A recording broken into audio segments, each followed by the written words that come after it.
ایالات متحده اولین کشوری بود که توش احزاب سیاسی شروع به فعالیت میکنن. کشوریه که هیچ موقع سیستم پادشاهی نداشت و همیشه این احزاب بودن که قدرت رو در دست داشتن. اواخر قرن 18 میلادی در قالب 13 مستعمره‌نشین استقلال خودش رو از بریتانیا به دست آورد. سال 1776 اعلامیه استقلالش توسط توماس جفرسون و سایر پدران بنیانگذار ایالات متحده نوشته شد و به تصویب کنگره قاره‌ای رسید. 13 سال بعد هم تو سال 1789 قانون اساسی ایالات متحده تصویب میشه. و جالبه که تو زمان امضای قانون اساسی آمریکا نه تنها هیچ حزبی توی این کشور وجود نداشت، بلکه هیچ کشوری توی جهان هم هیچ حزبی مبتنی بر آرای مردمی نداشت. و همینطور حتی زمانی که جورج واشنگتن به عنوان اولین ریاست جمهوری ایالات متحده قدرت رو به دست میگیره، فاقد حزب بوده. حزب اصلا معنی خاصی نمیداد اون موقع، چیزی که الان تو روند به قدرت رسیدن رئیس جمهور توی این کشور خنده‌دار یا حداقلش غیر معموله. اما در نهایت نیاز به برنده شدن توی کشمکش‌های سیاسی باعث شد که آمریکایی‌ها تو دهه 1790 به تأسیس حزب رو بیارن. این آمریکای امروزی هم که درش دو تا حزب دموکرات و جمهوری‌خواه قدرت رو در دست دارن، دقیقاً تاریخچه و ریشه احزاب درش برمیگرده به بعد از تصویب قانون اساسی. توی این ویدیو می‌خوایم راجع به تاریخچه احزاب سیاسی توی ایالات متحده صحبت کنیم و ببینیم که این نگرش حزبی اصلاً از کجا اومده و چقدر طرفدار داره و چه مسیری رو طی کرده. پس شروع می‌کنیم با هم که ببینیم این مسیر چجوری شکل گرفته.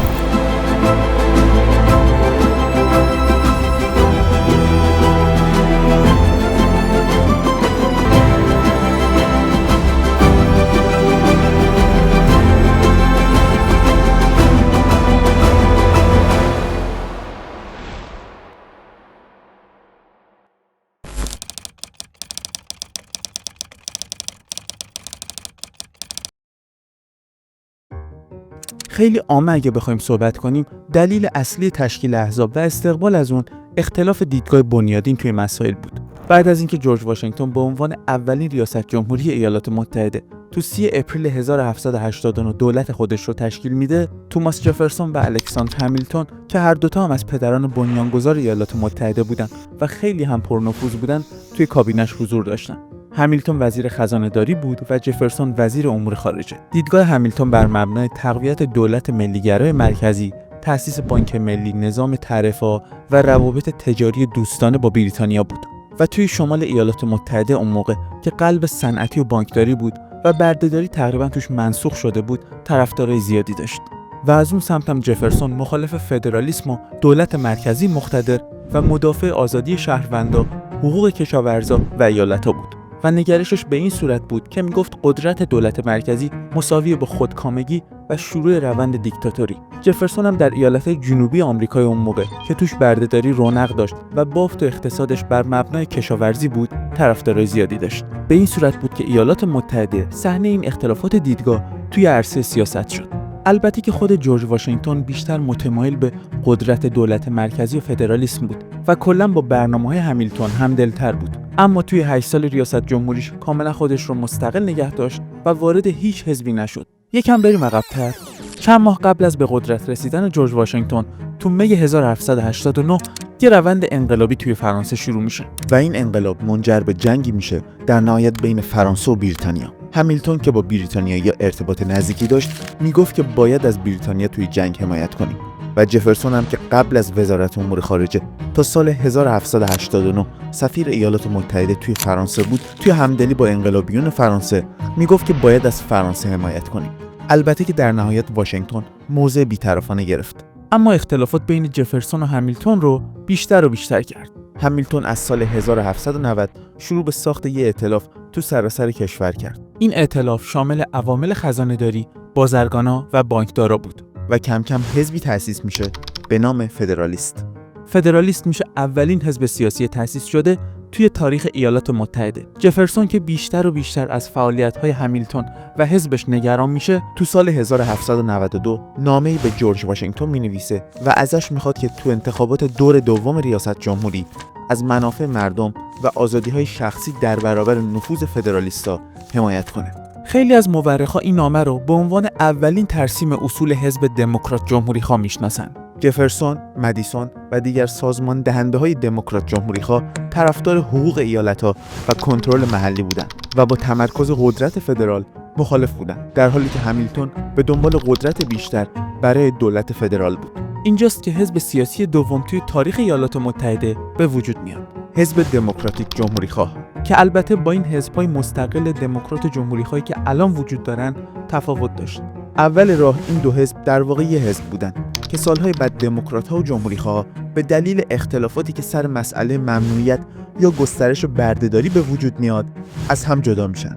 تو همین سال 1792 هم توماس جفرسون توی کنگره یه جناحی ایجاد میکنه که وظیفش دفاع از منشور حقوق بوده.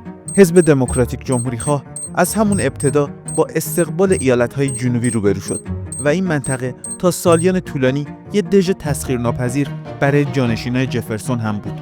با فشارهایی که از سمت فدرالیستا میاد، توماس جفرسون تو 1793 از سمت خودش تو کابینه جورج واشنگتن استعفا میده. 1794 دولت واشنگتن با بریتانیا تو پیمان تجاری جی به توافق میرسه. پیمان نامه 10 ساله در زمینه تجارت و دریانوردی که بین پادشاهی بریتانیا و ایالات متحده بسته شد و از جنگ جلوگیری کرد و مسائل باقی مونده از زمان پیمان پاریس و جنگ‌های استقلال آمریکا رو حل کرد.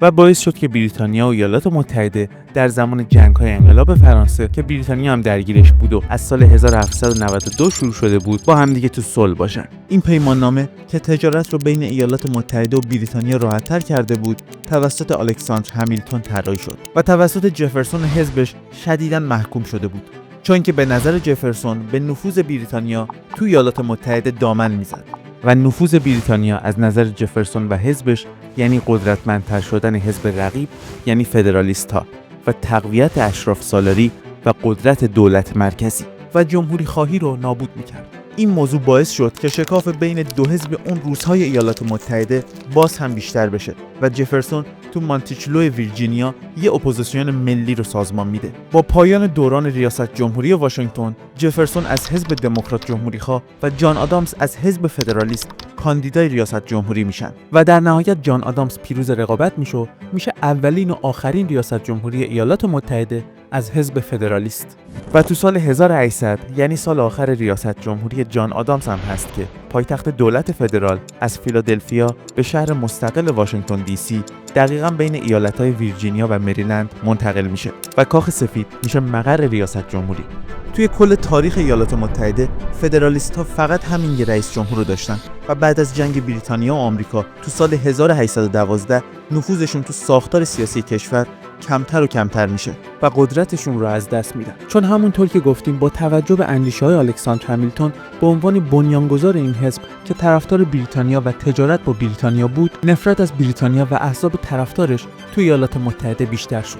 به دلیل وجود نقص تو قانون اساسی آمریکا، جفرسون با اینکه رقیب انتخاباتی جان آدامز بود میشه معاون رئیس جمهور. یعنی وضعیتی رو تصور کنید که رئیس جمهور از حزب فدرالیسته و معاونش از حزب دموکرات جمهوری خواه. بعد از دوره 4 ساله آدامز نوبت به جفرسون میرسه که تو 1801 به عنوان سومین رئیس جمهور ایالات متحده و اولین رئیس جمهور دموکرات جمهوری خواه انتخاب میشه و از اینجاست که حزب دموکرات جمهوری خواه قدرت میگیره. مهمترین اتفاقی هم که در زمان ریاست جمهوری جفرسون میفته، خرید لوئیزیانا از فرانسه و سفر اکتشافی به سمت غرب برای گسترش خاک ایالات متحده است. بعد از جفرسونی که 8 سال تو رأس قدرت بود، 4 تا رئیس جمهور دیگه هم از این حزب قدرت رو به دست میگیرن.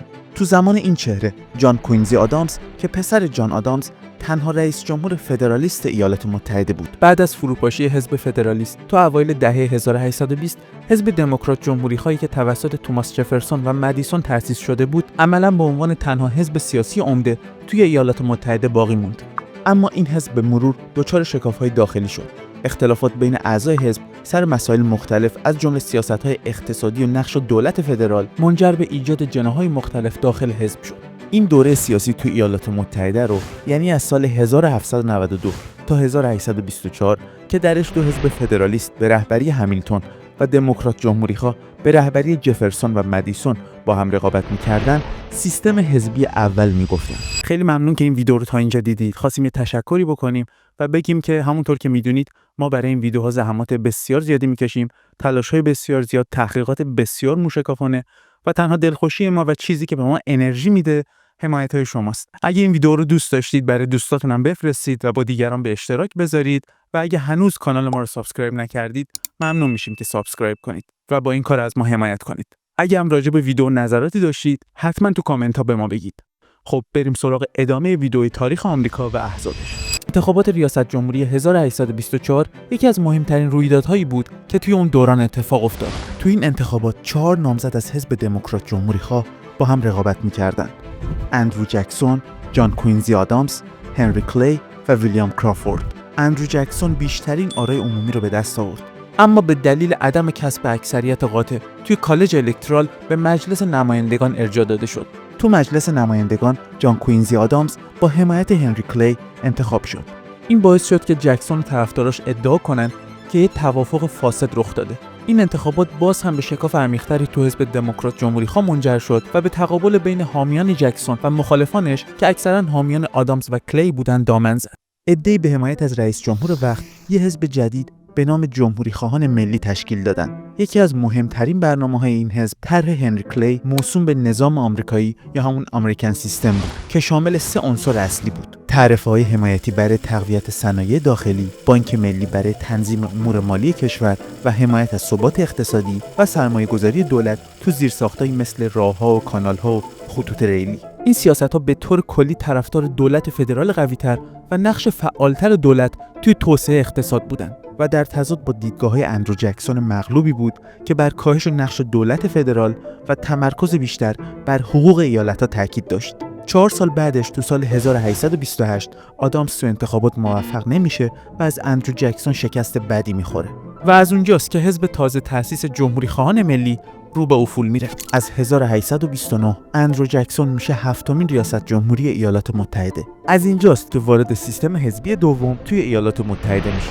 اندرو جکسونی که تو جنگ 1812 هم شرکت داشت و با عقب موندن بریتانیایی‌ها از خاک ایالات متحده تبدیل به یک قهرمان ملی شده بود. اهل ایالت تنسی بود و به عنوان یک رئیس جمهور از حزب دموکرات جمهوری‌خواه هم روی کار اومده بود. تو سال 1828 اندرو جکسون انشعاب جدیدی رو داخل حزب دموکرات جمهوری‌خواه به وجود آورد و از همین طریق تو انتخابات ریاست جمهوری پیروز شد. اون با شناسایی مهاجرهای جدید توی ایالت‌های شمال شرقی و پرداختن به مسائل و مشکلات اونا تونست ارتباطی بین اونا با زمیندارای بزرگ توی جنوب که اکثرشون هم بردهدار بودن برقرار کنه و یه حزب قدرتمند رو توی سطح کشور به وجود آورد. به این ترتیب حزب دموکرات متولد شد. جکسون برخلاف رؤسای جمهور قبلی تو زمینه سیاستگذاری تسلیم خواست کنگره نمیشد، اما از قدرت وتو و رهبری حزبش برای فرمان دادن استفاده میکرد. جکسون مخالف شدید لغو بردهداری بود و سیاست‌های محکمی مبنی بر پاکسازی و تبعید بومی‌های آمریکا از سرزمین‌های اجدادیشون داشت. اون تو سال 1830 قانون حذف سرخپوستا رو امضا کرد که به موجب اون اکثر اعضای قبایل اصلی جنوب شرقی آمریکا رو به اجبار به سرزمین‌های مشخص سرخپوستا منتقل می‌کردن که کاملا دید تفرقه انگیز و تبعیض‌آمیزی رو از حزب تازه تأسیس دموکرات نشون میداد. به خاطر همین سرسختی‌های اندرو جکسون هم اون رو به اسم جکس به معنی آدم احمق مینامیدن. این نشان حزب دموکراتیک هم که به شکل الاغه دقیقاً از همین اسم گرفته شده. با این حال دموکرات‌ها این مفهوم رو دوست داشتن و از این لوگو برای نشون دادن حزبشون استفاده می‌کردن. البته کاریکاتورهای توماس نست از سال 1870 تو مجله هارپر تأثیر بسزایی تو انتخاب لوگوی الاغ برای این حزب داشت. خب حزب دموکرات که کاملا موافق با سیاست‌های اندرو جکسون بود. جکسون با سیاست‌های پاپولیستی خودش سعی کرد که قدرت بانک ملی ایالات متحده رو کم کنه و قدرت خودش رو روز به روز افزایش بده و تو این راستا هم بانک ملی ایالات متحده رو منحل کرد که این موارد باعث نگرانی گروه‌های مختلف سیاسی و اقتصادی شد. اونا معتقد بودند که جکسون قدرت ریاست جمهوری رو بیش از حد گسترش داده و هیچ احترامی برای قانون اساسی قائل نیست. در حقیقت یه دیکتاتوری داشت ایجاد میشد و کم کم داشت ایالات متحده رو از اون مسیر دموکراتیک و جمهوری خواهی خارج میکرد. اینطور به نظر میرسید که جکسون فقط تو اسم رئیس جمهوره، ولی در اصل اختیاراتی رو برای خودش قائله که خیلی از پادشاه‌های خیلی از کشورها اون موقع هنوز نداشتن. همین نگرانی‌ها منجر به شکل‌گیری یه اپوزیسیون سیاسی علیه جکسون شد. در مخالفت با سیاست‌های جکسون و حزب دموکرات آمریکا، حزبی شروع به شکل‌گیری میکنه به نام حزب ویگ تو دهه 1830. بعد از هم پاشیدن حزب مخالف جکسون، یعنی همون حزب جمهوری‌خواهان ملی، مخالفا سعی کردند که در قالب یه حزب جدید مقابل جکسون و سیاستاش بایستن. این اپوزیسیون از ترکیب گروه‌های مختلف سیاسی و اجتماعی از جمله اعضای سابق حزب جمهوری‌خواهان ملی، فدرالیست‌های قدیمی، گروه‌های کوچیکی مثل ضد ماسون‌ها و گروه‌هایی از اصلاح طلبای اقتصادی تشکیل شد. اگه دقیق‌تر هم ببینیم سیاستاشون روی کاغذ هیچ فرق خاصی با جمهوری‌خواهان ملی‌گرا نداشت. این گروه‌ها که به خاطر مخالفت با جکسون متحد شده بودند، حزب جدیدی رو به نام ویگ تشکیل دادن. به طور کلی اونا هم طرفدار دولت فدرال قوی، توسعه اقتصادی از طریق پروژه‌های زیرساختی مثل ساخت کانال‌ها و راه‌ها و حمایت از بانک ملی بودن و از همه مهمتر از برتری کنگره بر رئیس جمهور هم حمایت می‌کردند. این اسم بازتابی از ویگ‌های آمریکایی تو 1776 بود که برای استقلال جنگیدن. به طور کلی برچسبی برای اطلاق به مردمیه که با استبداد مقابله می‌کردن. این سیر تاریخی رو تا اینجا اگه دوباره نگاه کنیم می‌بینیم که گاهی فقط اسم حزب‌ها عوض شده. برای مثال اوایل حزب فدرالیست بود که طرفدار دولت فدرال قوی بود. بعدش جمهوری‌خواهان ملی‌گرا اومدن که همین سیاست رو داشتن و الان در قالب حزب ویگ که باز هم طرفدار دولت فدرال قوی هستم و در مقابل دموکراتایی که به آزادی‌های شخصی و آزادی ایالت‌ها بها میدن وای میستن. سیستم حزبی دوم هم توی ایالات متحده تقابلی بود بین حزب دموکرات به رهبری اندرو جکسون و حزب ویگ به رهبری هنری کلی و سایر مخالفان جکسون. 4 تا از رئیس جمهورهای ایالات متحده هم از حزب ویگ بودن. حزب ویگ هم تو اواسط دهه 1850 رو به افول رفت. دلیل این افول هم اختلافات داخلی بر سر مسئله بردهداری بود. ویگ‌ها توی شمال و جنوب سر این مسئله که آیا بردهداری گسترش پیدا کنه یا محدود بشه دچار اختلاف شدن و این اختلافات باعث شد که حزب نتونه یه موضع مشترکی داشته باشه. تو دهه 1840 و 1850 مهمترین مسئله سیاسی توی ایالات متحده گسترش بردهداری به مناطق جدید غربی بود. ایالات متحده بعد از جنگ مکزیک و آمریکا بین سالهای 1846 تا 1848 قلمروهای جدید رو به دست آورد و این پرسش مطرح شد که آیا بردهداری توی این سرزمینا مجاز هستن یا خیر. این مسئله به یکی از محورهای اصلی اختلافات بین ایالت‌های شمالی که اکثراً مخالف بردهداری بودن با ایالت‌های جنوبی که از بردهداری حمایت می‌کردن تبدیل شد. حزب ویگ و حزب دموکرات، دو حزب اصلی سیاسی اون دوران، نتونستن پاسخ قاطعی به این مسئله بدن. از سال 1850 دیگه کم کم وارد سیستم حزبی سوم توی ایالات متحده میشه. دوره‌ای که در اصل حزب دموکرات و حزب جمهوری‌خواه مقابل همدیگه قرار داشته. البته این سیستم حزبی کلاً 7 است که تا سال 2024 هم ادامه داشته. اما مهمترینش همین اول و دوم و سومه. خیلی از اعضای حزب ویگ به دلیل عدم توافق سر مسئله بردهداری از حزب جدا شدن. این مسئله همینطوری ادامه پیدا کرد تا زمان تصویب قانون کانزاس نبراسکا تو سال 1854. این قانون به ایالات جدید کانزاس و نبراسکا اجازه میداد که از طریق حق حاکمیت مردمی خودشون تصمیم بگیرن که آیا بردهداری توی این ایالات مجاز باشه یا نه، شبیه ایالت‌های خودمختار. این قانون که توسط سناتور استفان داگلاس پیشنهاد شده بود، مصوبه میسوری رو که سال 1820 بردهداری رو توی مناطق شمالی مشخصی ممنوع کرده بود، لغو می‌کرد. قانون کانزاس نبراسکا باعث خشم شدید مخالفای بردهداری توی شمال شد، به خاطر اینکه اونا این قانون رو به عنوان ابزاری برای گسترش بردهداری به مناطق جدید تلقی می‌کردن. این مسئله زمینه شکلگیری یه نیروی سیاسی جدید رو فراهم کرد که بتونه به طور قاطع با گسترش بردهداری مخالفت کنه. بعد از تصویب قانون کانزاس نبراسکا، گروه‌های مختلف سیاسی از جمله اعضای سابق حزب ویگ، حزب آزادخاکی، دموکرات‌های مخالف بردهداری و چند حزب کوچیک دیگه به این نتیجه رسیدن که باید یه حزب جدید تشکیل بدن. هدف اصلی این حزب مبارزه با گسترش بردهداری و مقابله با نفوذ نیروهای طرفدار بردهداری توی کنگره بود. توی چندین ایالت شمالی گروه‌های محلی به صورت خودجوش شروع به تشکیل سازمان‌های سیاسی کردند که در نهایت به حزب جمهوری‌خواه تبدیل شدند. اولین گردهمایی مهم برای تشکیل این حزب تو سال 1854 تو ایالت‌های ویسکانسین و میشیگان برگزار شد. اولین کنوانسیون رسمی حزب جمهوری‌خواه هم تو تاریخ 6 جولای 1854 تو شهر جکسون میشیگان برگزار شد. تو این گردهمایی‌ها نماینده‌های مختلفی از ایالت‌های شمالی دور هم جمع شدند تا اهداف حزب جدید رو تعریف کنند. تو این کنوانسیون حزب جمهوری‌خواه رسما اعلام موجودیت کرد و هدف خودش رو به عنوان حزبی ملی که با گسترش بردهداری و نفوذ طرفدارای بردهداری توی دولت مرکزی مخالفه تعریف کرد. اسم جمهوری‌خواه به نوعی اشاره به حزب دموکرات جمهوری‌خواهی داشت که به وسیله توماس جفرسون و جیمز مدیسون تو اواخر قرن 18 تأسیس شده بود راجبش اول ویدیو صحبت کردیم. حزب دموکرات جمهوری‌خواه مخالف تمرکز قدرت دولت فدرال و مدافع حقوق ایالت‌ها بود، یعنی بر آزادی شخصی تاکید داشت. حزب جمهوری‌خواه جدید سعی داشت با انتخاب این اسم به این ایده ها و اصول سیاسی اشاره کنه. توی انتخابات میان دوره‌ای 1854 بسیاری از اعضای حزب جمهوری‌خواه تازه تأسیس به کنگره راه پیدا کردند و این حزب توی ایالت‌های شمالی به سرعت طرفدارای زیادی پیدا کرد. مخالفت با بردهداری و حمایت از سیاست‌های اقتصادی که به نفع توسعه صنعتی و کارگران شمال بود، به محبوبیت حزب بیشتر و بیشتر اضافه کرد. تو انتخابات ریاست جمهوری 1856 حزب جمهوری‌خواه برای اولین بار نامزدی رو برای ریاست جمهوری معرفی کرد. جان سی فریمونت نامزد این حزب شد و شعار انتخاباتی اون آزادی سرزمین‌ها و آزادی مردمان بود که به مخالفت با بردهداری و گسترش اون به سرزمین‌های غربی تاکید داشت.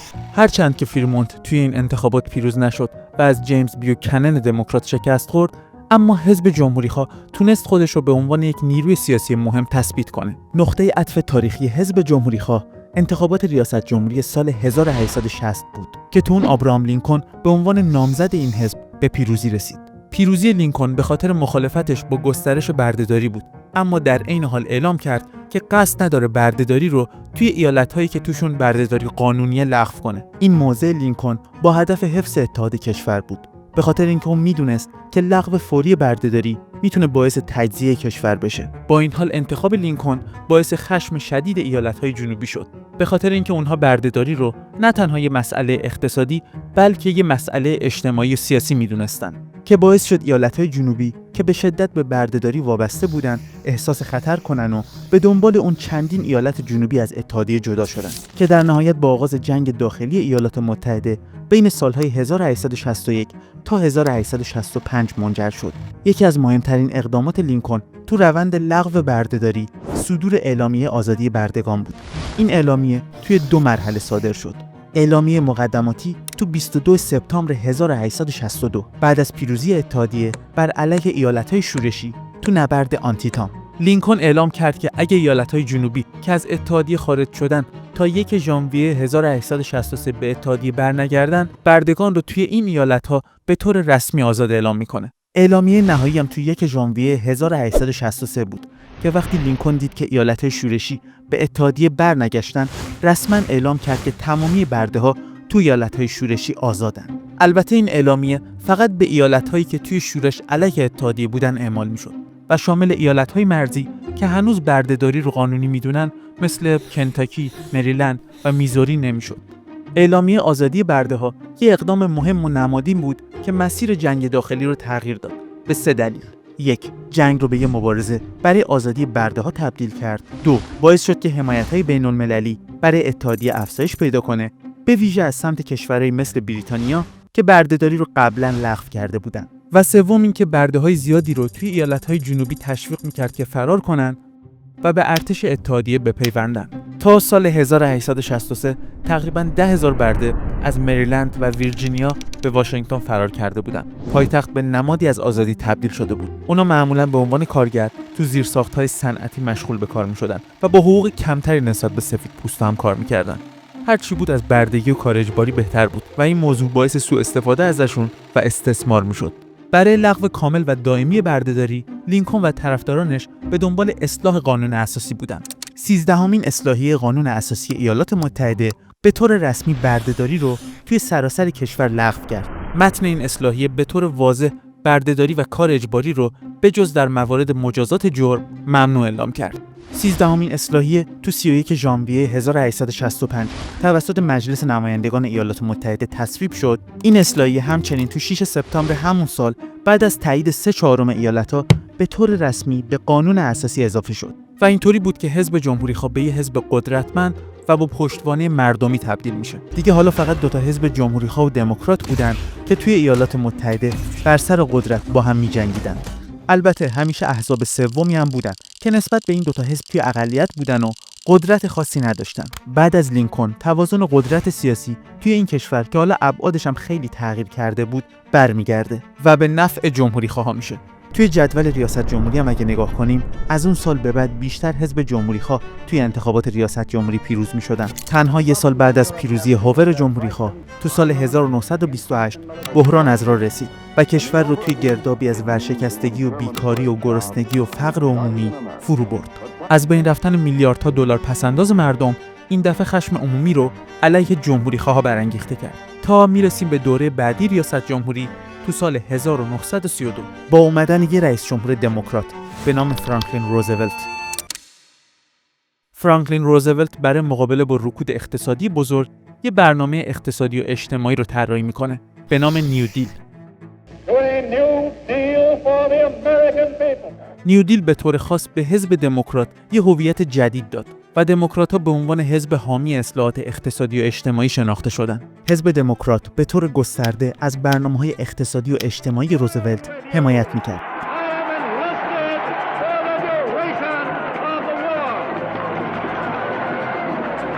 این برنامه‌ها شامل طرح‌های اصلاحات اقتصادی، حمایت‌های اجتماعی و پروژه‌های عظیم زیرساختی برای ایجاد اشتغال و ایجاد سازمان‌های دولتی مثل اداره کارهای عمومی PWA و اداره بازیابی ملی بود. PWA یه برنامه اصلی برای مبارزه با بیکاری و تحریک اقتصاد در دوران رکود بزرگ بود. نیو دیل باعث شد که یه ائتلاف بزرگ توی حزب دموکرات ایجاد شه به نام ائتلاف نیو دیل.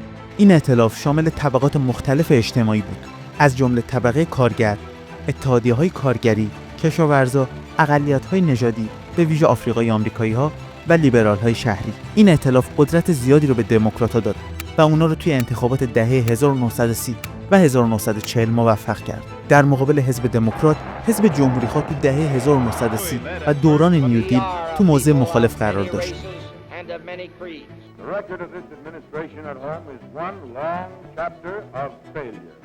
جمهوری‌خواه به طور کلی به سیاست‌های روزولت و نیو دیل با تردید و مخالفت نگاه می‌کردن، چون به زعم اونا سیاست‌های روزولت باعث دخالت بیش از حد دولت توی اقتصاد و نقض اصول بازار آزاد می‌شد. نیو دیل باعث شد حزب جمهوری‌خواه به عنوان یک حزب مخالف گسترش دولت فدرال و حامی کسب و کارهای بزرگ و بازار آزاد شناخته بشه. این موضع‌گیری‌ها باعث شد که جمهوری‌خواها تو دهه 1930 و 1940 تو صحنه سیاسی به حاشیه رونده بشن. In all these things, we will do all of them.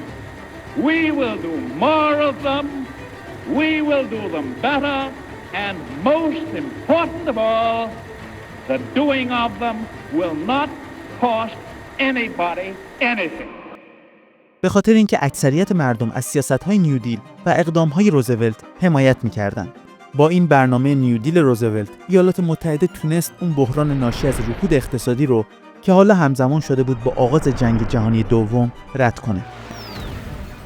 نیو دیل یه نقطه عطف تو سیاست آمریکا بود که اختلافات ایدئولوژیک رو بین این دوتا حزب تا امروز شکل داده. این تفاوت‌های اساسی توی سیاست‌ها باعث شکل‌گیری چشم‌اندازهای سیاسی جدید شد که تا دهه‌های بعد هم ادامه پیدا کرد. یه اتفاق مهم هم تو سال 1967 میفته. تا قبل از انتخابات ریاست جمهوری 1968 و انتخاب ریچارد نیکسون جمهوری‌خواه، هم کاخ سفید و هم کنگره دست یه حزب بوده. اما تو سال 1968 با اینکه رئیس جمهور از حزب جمهوری خواه بود، اما کنگره به دست دموکرات‌ها میفته و این یه نوع تقسیم قدرت بین این دو حزب ایجاد میکنه. از اون زمان تا پایان قرن 20 هم فقط 6 سال بوده که هم کنگره و هم کاخ سفید دست یه حزب باشه. یه 4 سال زمان ریاست جمهوری جیمی کارتر دموکرات و یه 2 سال اول ریاست جمهوری کلینتون که اون هم دموکرات بوده.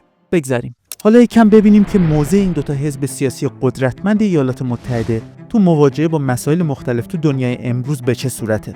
حزب دموکرات معتقده که دولت باید نقش فعال توی تنظیم و مدیریت بر اقتصاد داشته باشه، به ویژه برای حفاظت از طبقات پایین و متوسط جامعه. دموکرات‌ها معمولاً حامی برنامه‌های رفاهی دولتی مثل بیمه بیکاری، مدیکر، مدیکید و تامین اجتماعی هستند. اما از اونور جمهوری‌خواه معتقد به اقتصاد بازار آزاد هستند و میگن که دولت باید نقش کمی توی اقتصاد داشته باشه و میگن که رشد اقتصادی با کم کردن قوانین دست و پاگیر و دادن آزادی عمل بیشتر به کسب و کارها حاصل میشه. جمهوری‌خواه به شدت از کاهش مالیات به خصوص برای شرکت‌ها و افراد ثروتمند حمایت میکنن، چون این سیاست‌ها باعث رشد اقتصادی، ایجاد شغل و کارآفرینی میشه. جمهوری‌خواها با برنامه‌های رفاهی دولتی مخالفن و میگن که این کار بیشتر مردم رو به دولت وابسته میکنه. همونطور که تو وعده‌های انتخاباتی جمهوری‌خواها خیلی این موضوع کاهش مالیات دیده میشه.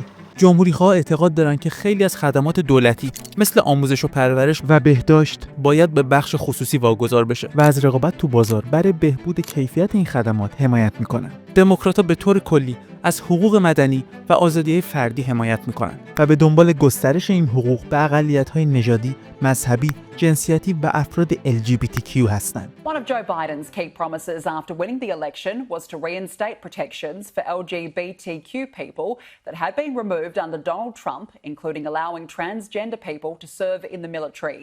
I'm proud of the coalition we put together, the broadest and most diverse coalition in history. Gay, straight, transgender, white, Latino, Asian.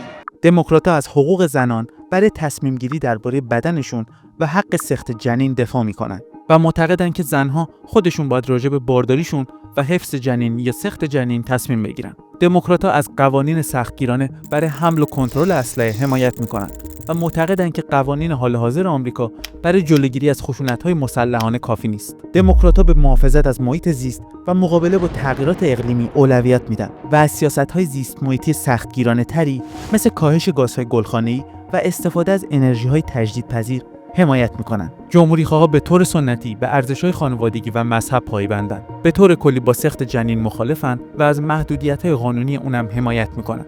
چون که معتقدن باید از حقوق جنین محافظت کرد. We're here for a very simple reason, to defend the right of every child born and unborn to fulfill their God-given potential. I notified Congress that I would veto any legislation that weakens pro-life policies or that encourages the destruction of human life. Unborn children have never had a stronger defender in the White House. جمهوری‌خواها از حق داشتن و حمل اسلحه به عنوان یکی از حقوق اساسی آمریکایی‌ها دفاع میکنن و به طور معمول با قوانین محدود کننده اسلحه مخالفت میکنن و از اونجایی که خیلی به ارزش‌های خانوادگی و سنتی و مذهبی پایبندن، مخالف ازدواج همجنسگرایان و حقوق افراد ترنسجندرن. As of today, it will henceforth be the official policy of the United States government that there are only two genders, male and female. و معتقدن که نباید ارزش‌های سنتی خانوادگی نادیده گرفته بشه. The next item here is the withdrawal from the Paris Climate Treaty. کلاً جمهوری‌خواها به وضع مقررات کمتری برای حفظ محیط زیست باور دارن. We're going to save over $1 trillion by withdrawing from that treaty. و میگن که قوانین سختگیرانه زیست محیطی به رشد اقتصادی آسیب زیادی میزنه. اونا بیشتر به استقلال انرژی و استفاده از منابع انرژی داخلی مثل نفت و گاز تمرکز میکنن. دموکرات‌ها به دنبال اصلاحات تو سیستم قضایی و پلیسن تا از حقوق شهروندا به خصوص اقلیت‌ها حفاظت کنن. اما جمهوری‌خواها معتقدن که باید قدرت سیستم قضایی و پلیس حفظ بشه و با تغییرات اساسی توی ساختار پلیس مخالفن. توی سیاست خارجی دموکرات‌ها معمولاً به دنبال دیپلماسی و همکاری‌های بین‌المللی هستند. اونا به استفاده از دیپلماسی و همفکری با متحدانشون به عنوان یک ابزار اصلی برای حل مشکلات جهانی اعتقاد دارن. اما جمهوری‌خواها طرفدار یکجانبه‌گرایی هستن و معتقدن که آمریکا باید به تنهایی و بر اساس منافع خودش عمل کنه. دقیقاً مثل اتفاقی که تو زمان برجام افتاد. دونالد ترامپ به صورت یکجانبه خروج ایالات متحده را اعلام کرد.